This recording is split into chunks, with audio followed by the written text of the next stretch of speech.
Hi, it's me. I'm back with another true crime story. My name's Rachel. What I'm doing today and what I do with some frequency is sit down and tell you a murder story or a mystery story or something like that. While I do that, I like to do a little nighttime skincare routine. I also do makeup sometimes, but a lot of the times I just want to sit back and relax, get ready for my evening with a little true crime. Who doesn't love that? Obviously, I'm very inspired by Bailey Sarian. I love her murder, mystery, and makeup Mondays, and I watch them religiously. If this is your first time here, I hope that you will hit the subscribe button and join me every week for a new video. Today's story is a serial killer, and I think that this is our first real serial killer story. So in the 90s and coming into the early 2000s, Baton Rouge, Louisiana was plagued with unsolved murders, and these murders were mostly of women. And it was really only with the advancement of DNA profiling that they were finally able to put somebody away for these horrific crimes. I'm going to be telling you the story of Derrick Todd Lee, also known as the Baton Rouge Serial Killer. I've literally never heard such a boring serial killer moniker. Just the Baton Rouge Serial Killer, that's what they called him. Just a side note here, there is a little twist to this story that involves why it was so difficult for them to catch him, and we'll get into that at the appropriate time in the story. But before we get into it, I am going to slip a little disclaimer in here. I don't mean any disrespect to any innocent people who I may mention in this video. Some of the stuff we're going to talk about is pretty brutal. This video is intended for people aged 18 and older, so I'll give you a minute to send the kids to bed. So Derrick Todd Lee was born November 5th, 1962 in Francisville, Louisiana to parents Samuel Ruth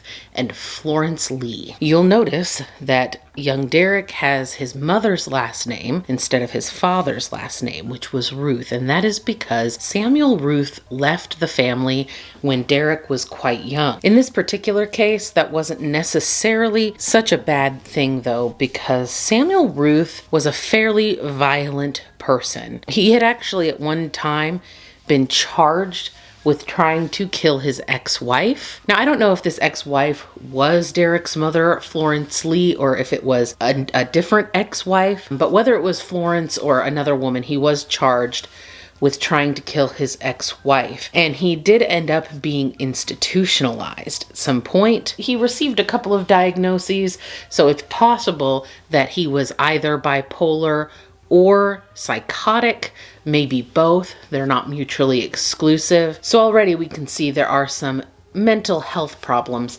going on in Derrick's family. Not too long after Derrick's father left, Florence married a man named Coleman Barrow. And this is the man who actually raised Derrick Lee. All in all, between Derrick's full-blooded siblings and also half-siblings that his mother would go on to have with Coleman, there were 13 children in this family. That is a full house, people. I couldn't say for sure, but I would assume that there was a little bit of attention lacking in that department with so many kids running around and so many kids to take care of. Derrick struggled pretty badly throughout his school career. He at one time had his IQ tested, and I saw some different reports on this. His IQ may have been as low as 65. I did see some putting it as high as like 75, but regardless, a range of 65 to 75 is really quite low. Nowadays, if we had a kid in school who tested that low on their IQ, they would definitely be receiving some extra individual help. But in the 60s, that didn't really exist so much. You either couldn't function and were institutionalized, or you just got thrown in with the general population. So unfortunately, because of this sort of potential learning disability, he did not do very well in school. He found it very, very difficult to keep his grades up. But one place he did do really well was the school band. He really enjoyed music and seemed to do really, really well in band. So although Derrick lacked quite a bit in scholastic achievement, he did excel at one thing, and that was being a creepy peeping Tom. And boy, he got started early. By 11 years old, he had already been caught peeping into the windows of girls in the neighborhood. And by the time he was 13, he had been arrested for robbery, and his criminal activity really just escalated from that point. At the age of 16, he got into a fight with another boy and pulled a knife on him, and for that he was charged with attempted second-degree murder at 16 years old. That's a lot. And although he had been doing all of this, looking and peeping and creeping, he wasn't actually arrested for this behavior until he was 17 years old. And even though by that time he had already dropped out of school, he actually was not really brought up on any charges. Like, they arrested him for the behavior, but they kind of just let him go. He didn't serve any time. This would prove to be a real missed opportunity for putting this guy away, but what are you supposed to do? He was a kid. It's also been reported that throughout his teenage years, he did like to capture and torture, you guessed it, small animals, cats and dogs. And this is so often the case, it's not even like a shock anymore. We just sort of expect that from somebody who later goes on to become a serial killer, that at some point in their life, they've tortured animals. They either did bad stuff to animals, or they loved animals and hated people. There's no in between. He had a few other sort of petty crimes as well, including one time he burned his own vehicle in an attempted insurance fraud. It did not pan out very well. But throughout his, late teens and into his 20s, things just kind of went along this way. He's peeping, he's stealing, he's committing little petty arson stuff until 1988, when he met and married Jacqueline Sims. Throughout their marriage, they would have 3 children together, but it wasn't exactly an ideal happy marriage, and it certainly didn't change Lee's ways. He was still getting locked up every so often for mostly burglary. He also had several extramarital affairs, but Jacqueline didn't seem to mind, or at least if she did mind, she didn't do anything about it because she was sticking by her man. Despite his numerous other affairs, he also had one long-term mistress named Cassandra Green. She'll come up more in a little bit. But when he wasn't locked up, Lee worked construction jobs to support his family and was generally sort of considered a family guy, and obviously quite the ladies' man since he had so many side chicks. Throughout the 90s, Derrick really started to show that he was following in his biological father's footsteps. His violent tendencies and creepiness really began to escalate. In June of 1999, Lee pled guilty to stalking and unlawful entry of the home of a 36-year-old woman named Colette Walker. He had been seen multiple times by Colette's neighbor, kind of creeping around the area and watching her, hanging out around her apartment. And then one day, he actually tried to force his way into her apartment, stating that he thought that they should date. Now, Colette didn't know Derrick Lee. They weren't friends. They had never met, but he seemed to think that they were perfect for each other, despite the fact that he had a wife and a mistress and who knows how many other girlfriends. So yeah, he's trying to force his way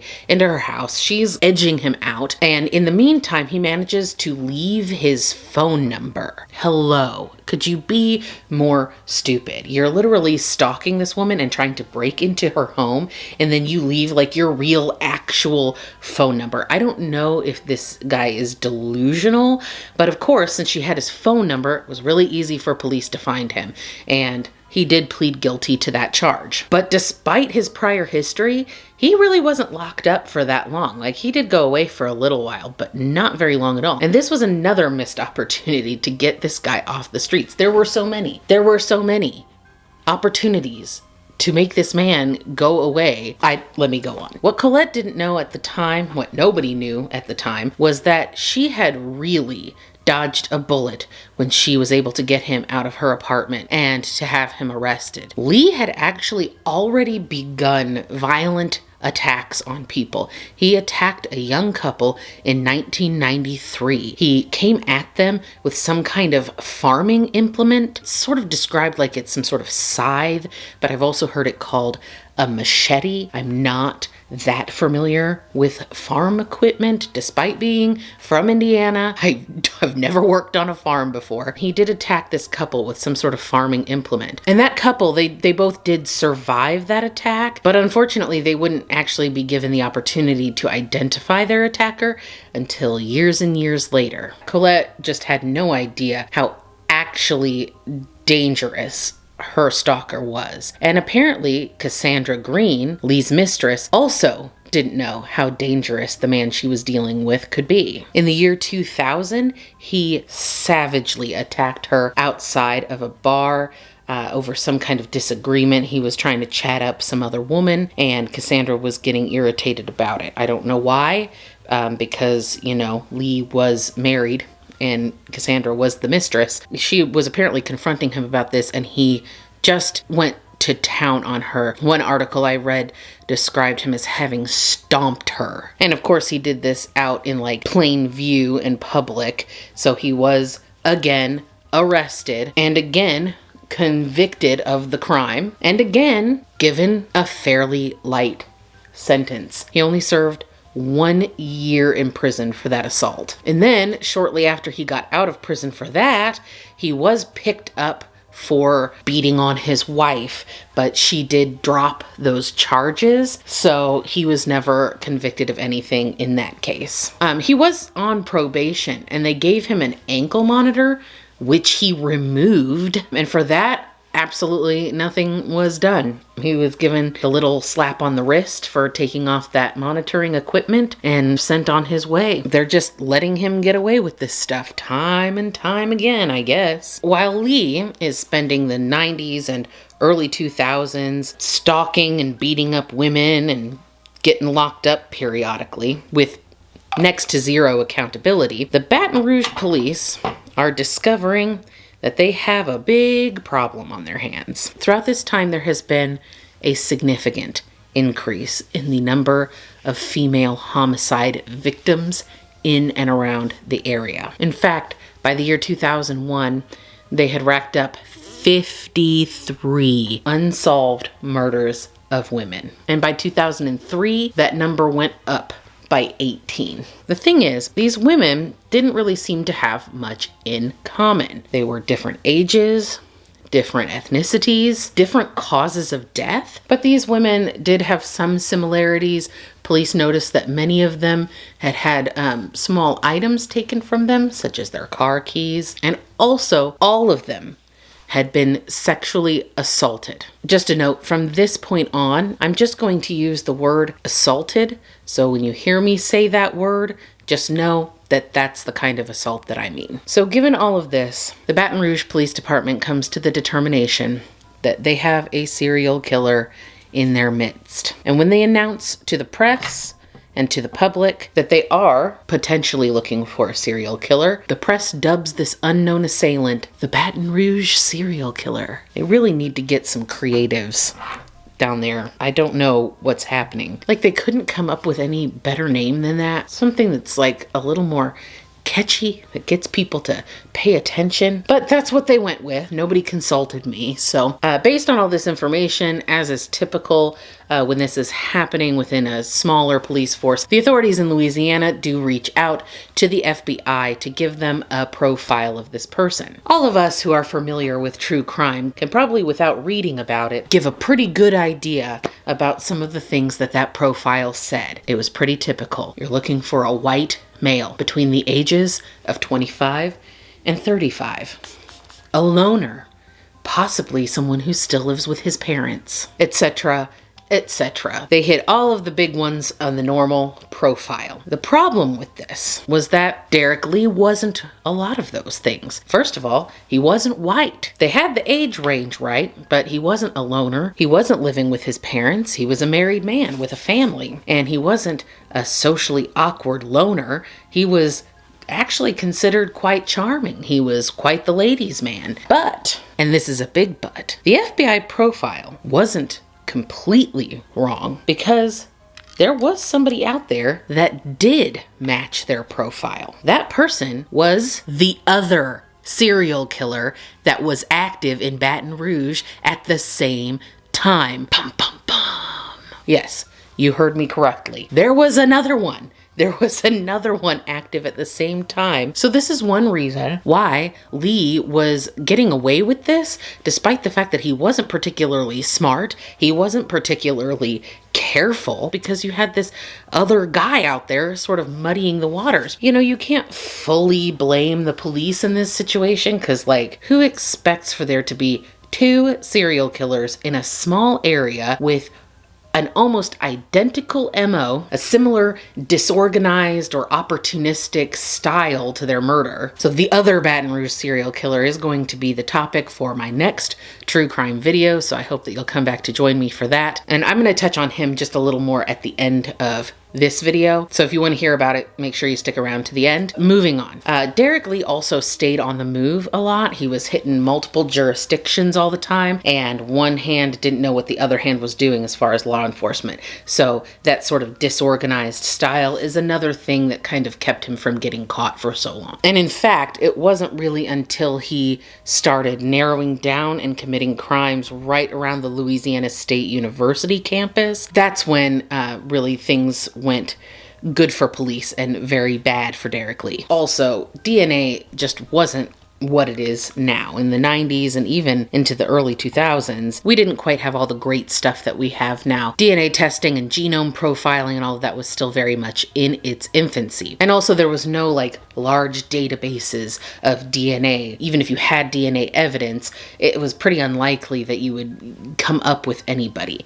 It's not like it is today where, you know, everybody's DNA profile is out there and they can just put it into the computer and come up with something pretty quickly. That just wasn't a thing. Finally, in 2003, a full DNA profile was worked up with some evidence taken off of some of Derrick's victims. They didn't know who it was because he didn't have his DNA in any kind of database. They were able to link 7 of the victims through this common DNA profile. There was 22-year-old Charlotte Murray Pace, 44-year-old Pam Kinnamore, 23-year-old Trenisha Dean Colum, 40-year-old Gina Wilson Green, and 21-year-old Geraldine DeSoto. So now that they had this, they knew for sure that those 7 women had been assaulted and murdered by the same person. And the most important thing that this genetic profile revealed was that the killer was of African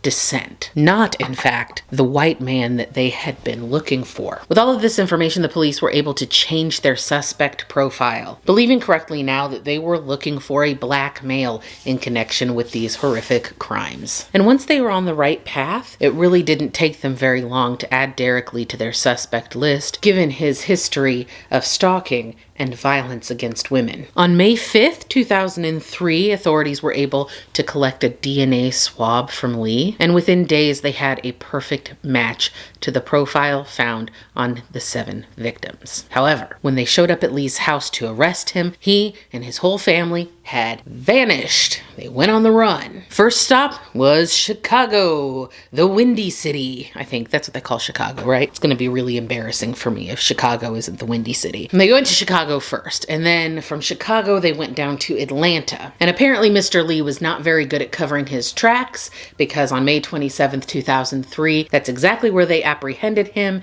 in a parking lot somewhere, thus ending his spree. Prosecutors brought Lee up on 7 separate charges of murder, and each of these were going to be tried separately. So you probably know this because you're a true crime fan like me, but if you didn't, a lot of times when somebody kills multiple people, they'll just lump them all together. They'll get charged with each of them in like the same trial. Now, I don't know why they split them up. I don't know if that was just a choice that they made, or if it was because he had killed in so many different jurisdictions that they had to break it up. But regardless, he was set to have 7 separate trials for each of these murder charges. But there were two of these murders that prosecutors felt had the strongest evidence against him. That was for the January 2002 murder of Geraldine DeSoto and the May 2002 assault and murder of Charlotte Murray Pace. DeSoto, as I said, was 21 years old. She was a student at LSU, and her husband found her in their home, assaulted, beaten, and stabbed to death. And he was the primary suspect in her death until the DNA evidence linked that to Lee, and DeSoto's husband was cleared. Pace was also an LSU student. She was just about to get her master's degree in business administration, and she would have been the youngest person in LSU history to have done so. But unfortunately, Derrick Lee ended that possibility when he broke into her apartment, assaulted her, and stabbed her 80 times. In August 2004, Lee was convicted of second-degree murder in the death of DeSoto and sentenced to life in prison. And then in October of that same year, he was convicted of the first-degree murder of Pace. And for that crime, he was sentenced to death. After this sentencing, the other families decided to halt the prosecution. They already knew that the evidence wasn't very strong and that they may not get a conviction, and they all just felt that since he was definitely never getting out of prison and was going to lose his life there was no reason to continue with the prosecution for the other 5 murders. So he was only convicted on those 2 charges. But besides the 7 women that we know through DNA evidence are linked to Lee, there are a handful of other unsolved murders for which he is the assumed perpetrator. And that's just based on purely circumstantial evidence. He's never been charged in any of those crimes. Once he was convicted of Pace's murder, he was sent to death row. But he would never have his sentence carried out because in 2016, just 12 years after he had been in prison, he did die of a heart attack while still awaiting his execution. Whew. Man. So that's all I've got for you today on Derrick Todd Lee, the Baton Rouge serial killer. Next time, we are going to talk about his more well-known and arguably much more brutal counterpart, the other Baton Rouge serial killer, Sean Vincent Gillis. And let me tell you what, Derrick Todd Lee, okay, bad, killed people, not a good guy, not a nice guy. Sean Vincent Gillis, wackadoo, okay? This guy was off his rocker. I'm really looking forward to bringing you this story next time. So if you are interested in hearing about that, make sure you give this video a thumbs up. You can hit the bell icon next to the little subscribe thingy, and it will actually send you a notification when that's uploaded. I hope things are going awesome for you. Take some time every day to do a little something for yourself, even if it's just washing your face and brushing your teeth on the same day. Don't forget you're awesome. I love you, and I will see you next time. Bye-bye.